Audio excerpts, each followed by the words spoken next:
চাঁদপুরে মেঘনা নদীতে নোঙর করা এমভি আল বাখেরা জাহাজে মিলল 7 জনের মরদেহ।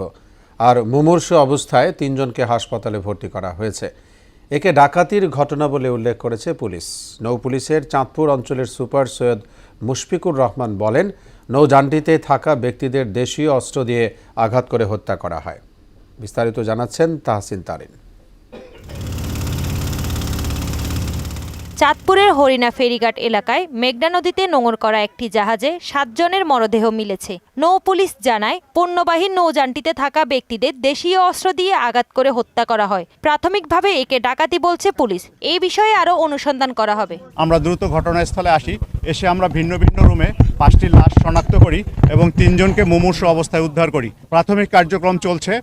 আপাত দৃষ্টিতে মনে হচ্ছে যে দেশীয় অস্ত্র দ্বারা এদেরকে আঘাত করে মারা হয়েছে। নৌযানটির নাম এমভি আল বাখেরা। এতে করে সার পরিবহন করা হচ্ছিল। নিহতেরা নৌযানটি চালক ও অন্যান্য কর্মী।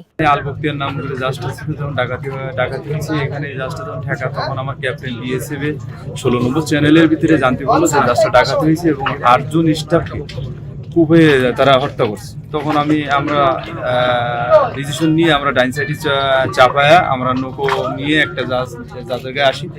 আসার পরে দেখি এখানে নৌ পুলিশ এবং কোস্টগার্ড, তাদের সাথে কথাবার্তা বললাম। তারা বললো যে হ্যাঁ, এটা এরকম অবস্থা, 3 জন বেঁচে আছে। 3 জনকে গুরুতর জখম অবস্থায় পাওয়া যায়। পরে তাদের উদ্ধার করে চিকিৎসার জন্য হাসপাতালে পাঠানো হয়। তাহসিন তারিন, মোহনা সংবাদ।